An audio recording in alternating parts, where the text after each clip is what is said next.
Welcome to the Marc Steiner Show here on The Real News. It's great to have you all with us again.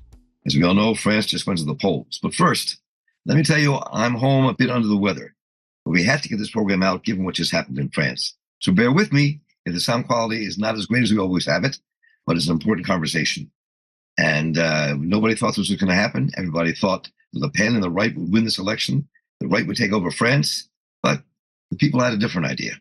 In this election in France, the left coalition made up the Socialist Party, the Communist Party, the Ecologists, who were the Greens, kind of created something like a 1930s Popular Front that they did then to combat Nazism and the right, to demand worker rights and during the Depression. Now a new Popular Front has taken over and taken up that mantle. And all the disparate groups on the left in France came together to stop the right wing from taking power. And this left-wing coalition is there. We'll see what happens in the future. And we're joined now by Axel Persson, who is a train driver in France, General Secretary of the CGT Railway Workers Union in Trop, in a suburb of Paris. And Alex, great to have you with us. Axel, excuse me. Good to have you with us. Thank you. Happy to be with you. And you're joining us from Sweden. I'm actually joining from Sweden because I'm actually on holidays for the 11 coming days. So, I left this morning for Sweden. Well, welcome. Glad you could join us. Thank you. So this really was, in many ways, absolutely unprecedented. People did not think this was going to happen. So talk a bit about what you think happened and how and why the left went beyond what people expected to happen. Well, the very name Popular Front that was used to define this broad alliance between the Social Democrats, the Communist Party, the Green Party, and also one of the biggest parties on the left nowadays that is called La France Insoumise in French, which would translate into the unbowed, rebellious France, came together, of course, using this very politically charged name of Popular Front because it refers to a very specific period in French history in the 1930s when, in, of course, different situations, but similar dynamics, where the far right was on the rise and also on the verge of taking power, they decided to come together, unite, in order to prevent them from seizing state power, at least through the means of election. So it was a direct reference to that period of history in order to mark as heavily as possible in the collective conscience that this is what was at stake here right now. And of course, it worked to some extent. And I must add also that this is not only a coalition of political parties, it is also a coalition that includes, for example, trade unions, such as mine, the CGT, the General Confederation of Labor, which is the oldest trade union in France, and also groups like anti-fascist groups, which join the front, of feminist organizations, anti-racist organizations, and different movements such as, for example, Jewish anti-Zionist organizations that joined the Popular Front in order to unite on a platform that, of course, made many compromises on various issues, but that defined a minimal frame into which one could form an agreement in order to prevent and go to the polls and prevent the far right from seizing power, which worked, at least for now. And I'm saying this at least for now because even though the Popular Front managed to prevent the far right from gaining the most seats in parliament, and the Popular Front is the coalition that has the most seats in parliament, it neither has its own majority, and it cannot hide the fact that despite this, the far right has grown in French society. And this election, even though they didn't gain as much seats as they hoped for, does confirm that they're on an upwards trend and that their ideas have been deeply rooted in French society, which means that unless we manage to switch and the tide and turn it backwards, it's just a matter of time because they managed to seize power. So this is an alert. It worked this time. The Popular Front tactic worked this time, but it also gives us high responsibilities in order to seize this opportunity where we managed to prevent them from seizing power, to transform it into hope. Because in the end, just preventing them from seizing power is not a political program in itself that could satisfy the large swath of the working class and the population in general.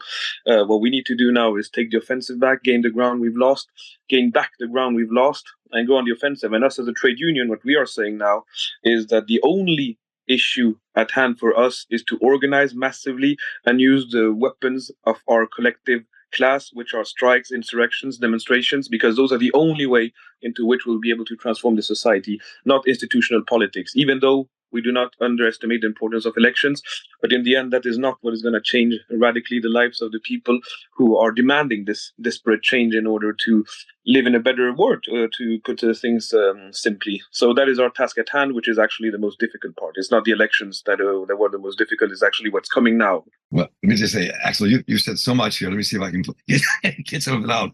And I can see why you're one of the leaders of the movement.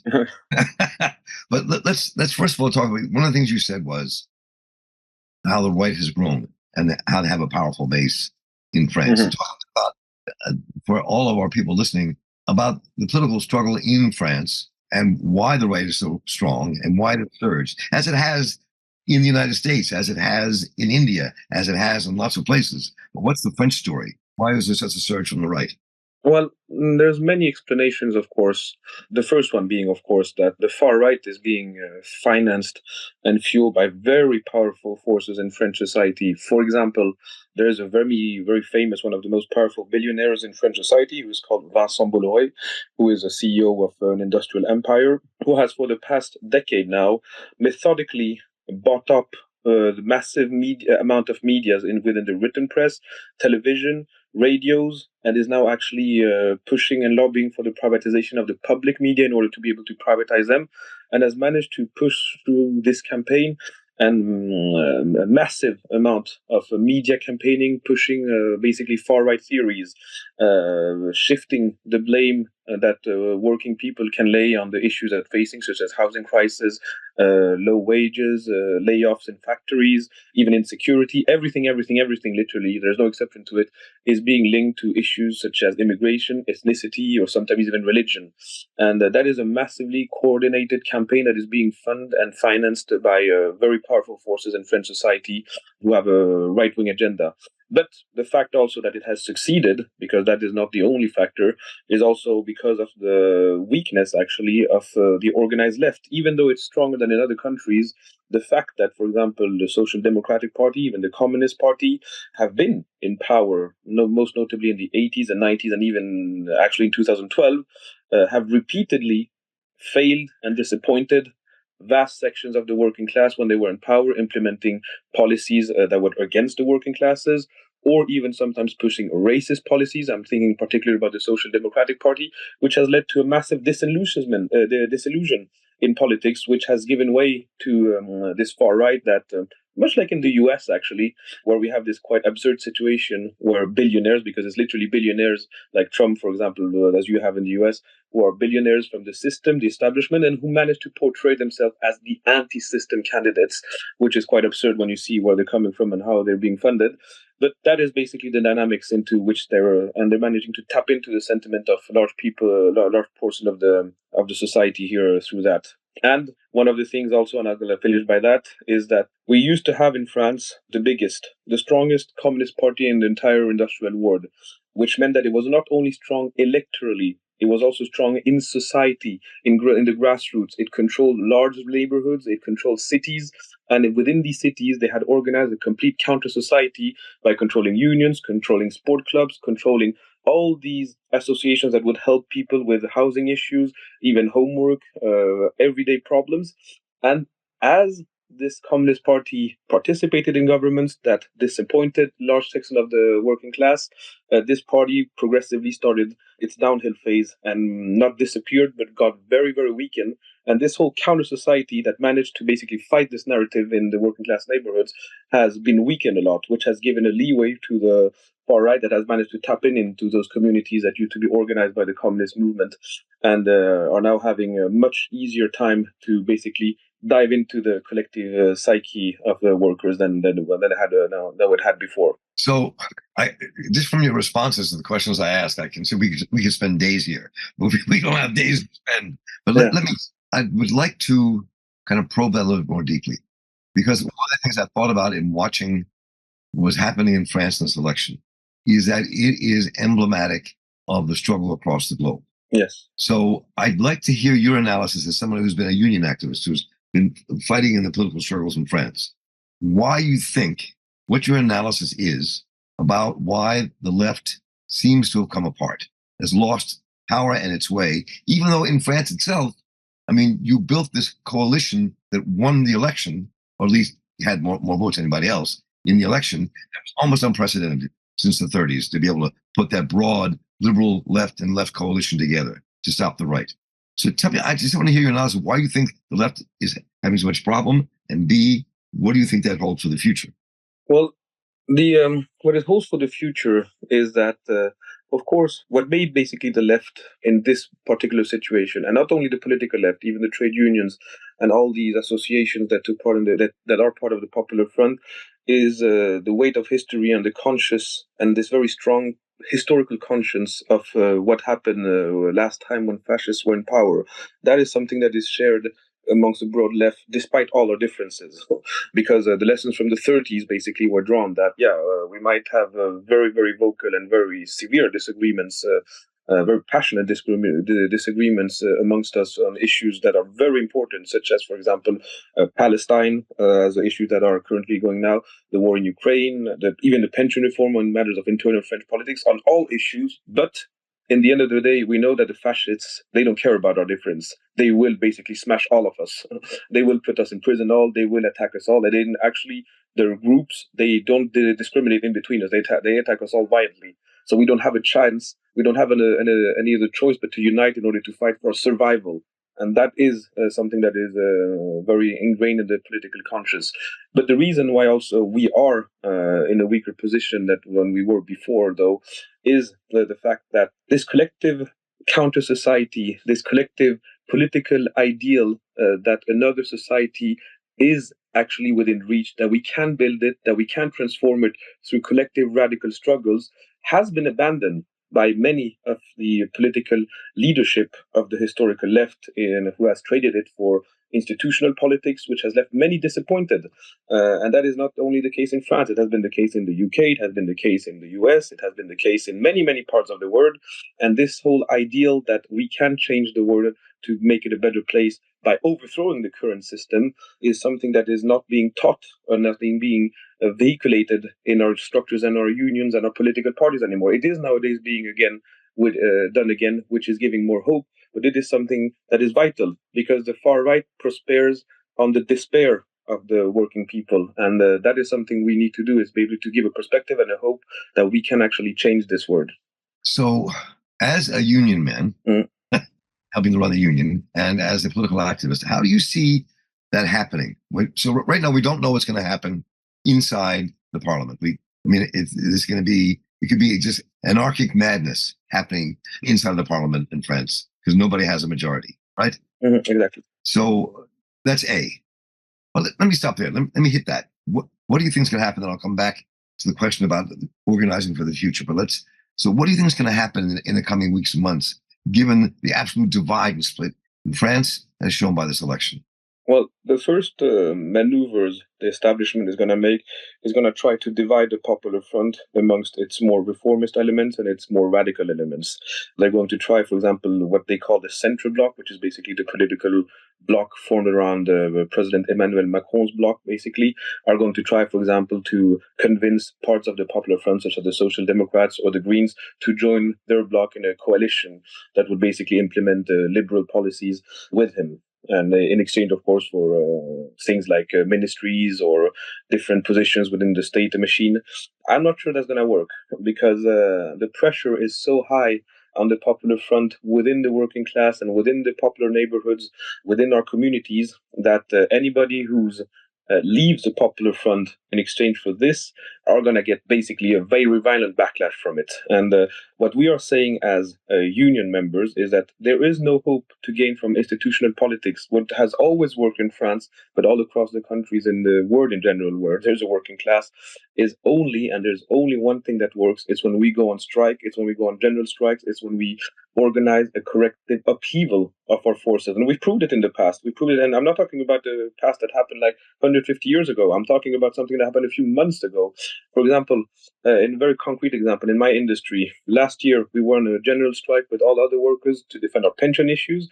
We refused to go back to work. We continued it even this year, and we won an agreement just a few months ago that basically secured my right. I'm talking about my right to retire at 53 years old at full pension.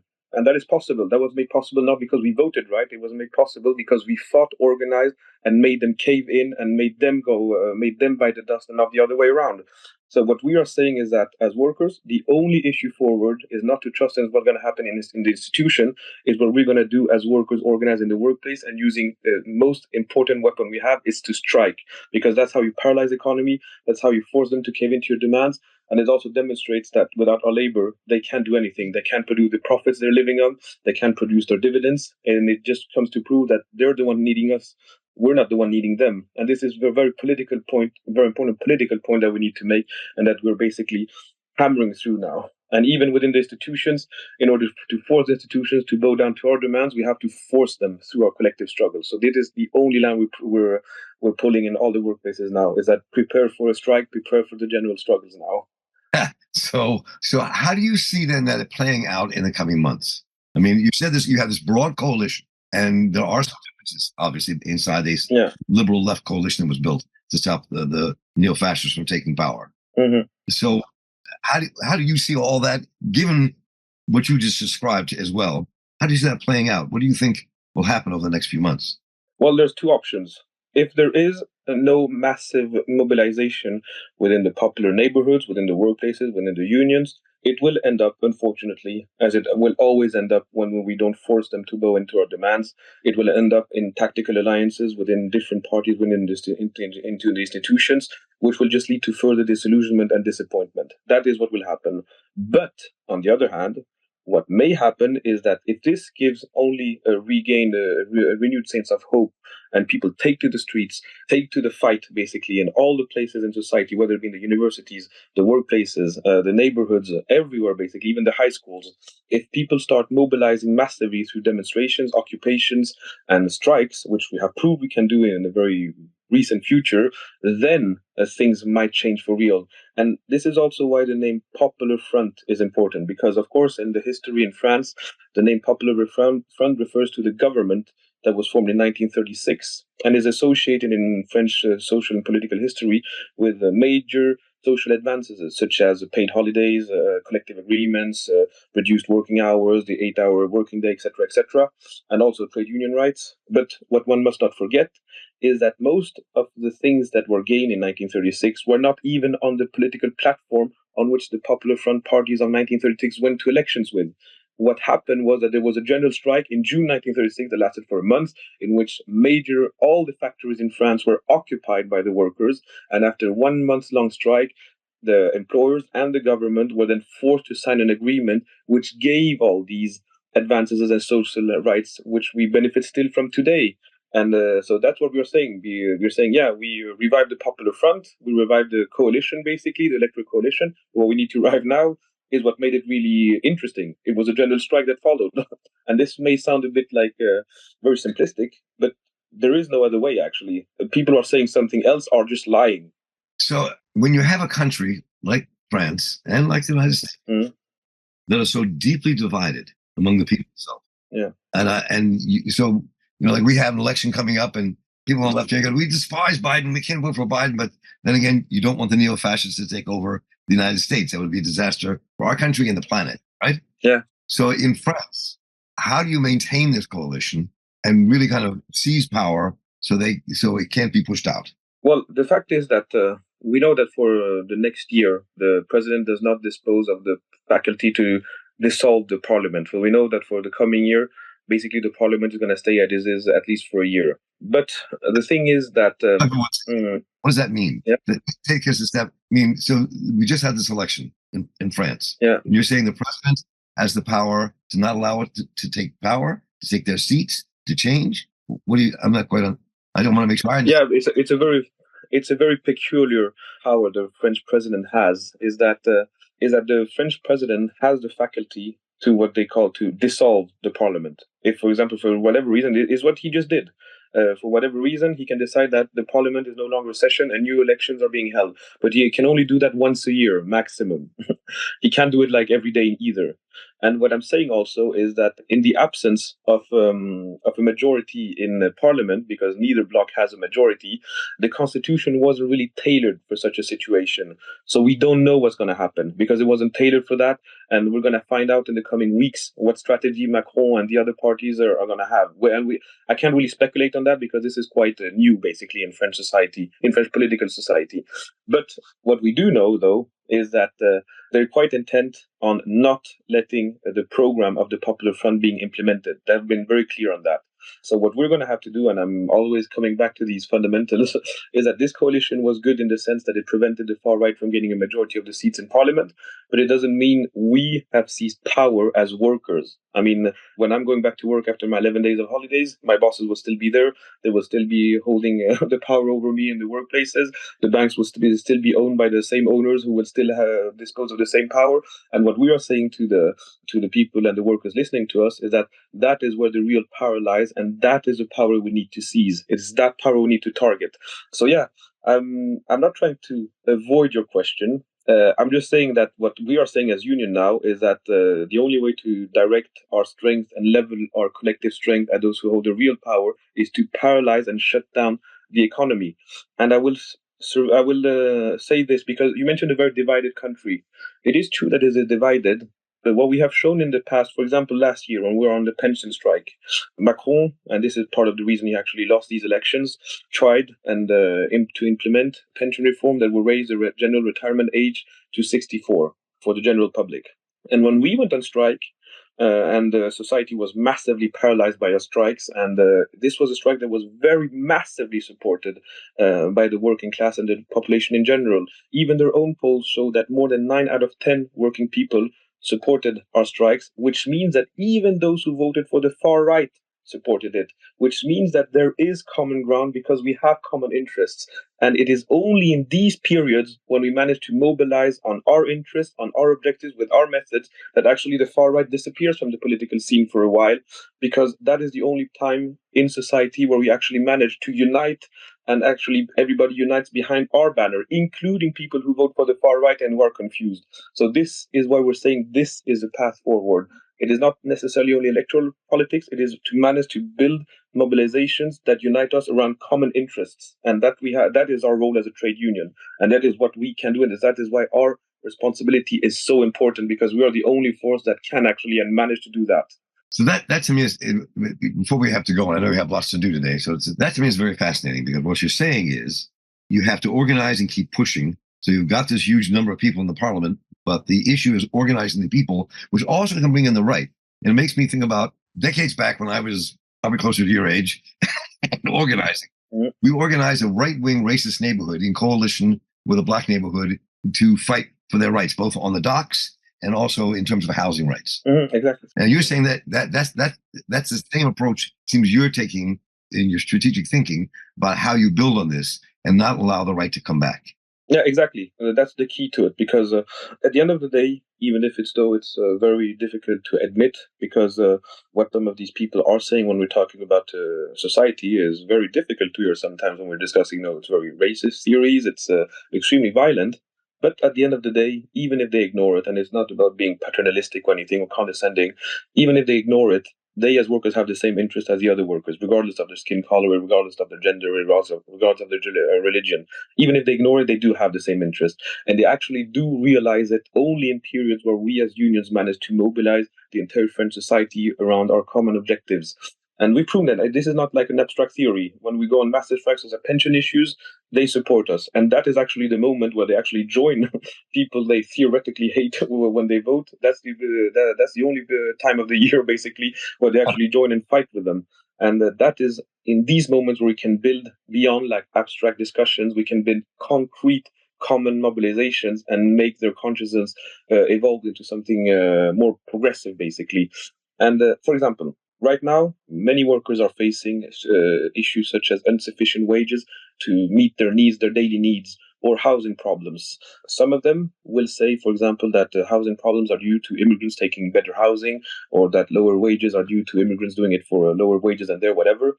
But at the end of the day, when we manage to organize mobilizations for decent housing in the neighborhoods or higher wages through strikes, that is a moment where we actually manage to unite them, where they can meet and where they can discuss. And that is where I've seen personally political consciousness evolve. And so that is why we're insisting, and joins what you said yourself about when you organized these type of neighborhoods back in the days. It's the only moment where actually political consciousness involved and when they can actually become allies. But it's actually the most important task we have at hand, is to manage how to unite our class around its class objectives and make the clash consciousness rise again, basically. That is the task at hand, because that is what is lacking the most in order to rebuild not only the Popular Front, but rebuild basically a capable organization that are capable to overthrow the society. Because divided, we fall. Well, that's wonderful. I almost want to end it there, but one really last quick question, I'll let you go back to the family, is that I'm curious, in all the work you've done as a union leader, organizer, leading strikes, organizing people, and helping to build this popular front that really stopped the right-wing onslaught for now, for this moment. Where you think it goes from here? Where do you think the next couple of months, few months, which will be very critical, will take it? Yeah, it's going to be very critical, because if we fail, basically, what happened now needs to be translated into tangible results for working people in the coming period. I'm not saying the coming day or the coming weeks, but it needs to be translated into tangible results for the working class. Because if it doesn't, this will just mean that the far right will be able to, even if it was a bit delayed, but will only delay their ascension to power, because they will be able to tap into that sentiment that, oh, all of these politicians, all of these forces are rotten, and in the end of the day, they betray us, and they don't provide, and they don't live up to the promises they made. And so basically people will resort to forces that actually promise to crush us, because that is what they're doing. The far right, the promise is not only to crush us, of course, the most known part is crushing immigrants or just discriminating against blacks or LGBTs, you name it, they do it. But they also, and it's a bit something they less publicized, is also about how they promise to crush the trade unions in France, which is one of the pillars of fascism. And so what we need to go from here is to make sure that our mobilization, that we manage to force the Popular Front to stay true to its program, and also that our mobilization manages to prevent all the other parties from stopping the program from being implemented. So that's why I'm always coming back to the basics, The only social force that can save the working class is the working class itself. There is no supreme savior. It is only us, through our mobilization, that can force this to happen, because we are the one who make all the cogs of societies, all the wheels of societies turn. Without us, nothing works. There will be no train, there will be no fuel, there will be no electricity if we decide to withdraw labor. So we hold the power. We just need to gain the conscience that we have it, and that we need to use this in order to crush them, in order to prevent them from crushing us. So this will need a broad alliance from anti-racist organizations, trade unions, feminist organizations, anti-colonialist organizations, such as those that are involved in the struggle for the liberation of Palestine, because we all share the same and common enemy, which is the capitalist state. And if we manage to unite in all our fights in order to deal a common blow at our common enemies, that is how we will rebuild the clash consciousness and build a potent force that is capable of bringing down the society, and not only bringing it down, but heralding a new hope for millions of people who are just craving for something to hope for. Axel Persson, I want to thank you so much for taking the time today on your break and holiday in Sweden. This has been a really interesting conversation. I look forward to having more conversations as we cover what's happening in France, because I think it's emblematic and a story for all the people struggling for equitable societies across the globe need to hear, especially here in the United States where I live. So again, Axel, thank you for your work. Thank you for your time, and we will be staying in touch. Okay, thank you very much. Once again, thank you to Axel Persson for joining us today. And thanks to Kevin Granadino for running the program, and audio editor Alina, Nehlich, and the tireless Carol Rivara for making it all work behind the scenes, and everyone here at The Real News for making this show possible. Please let me know what you thought about what you heard today, what you'd like us to cover. Just write to me at mss@therealnews.com, and I'll get right back to you. Once again, thank you to Axel Persson for joining us today, and we'll be bringing you more about France and the struggle against the right and the fight for their future, and having more people, bring Axel back and other folks who are in the midst of that struggle that have a lot to say to us about the future. So, for the crew here at The Real News, I'm Marc Steiner. Stay involved and keep listening.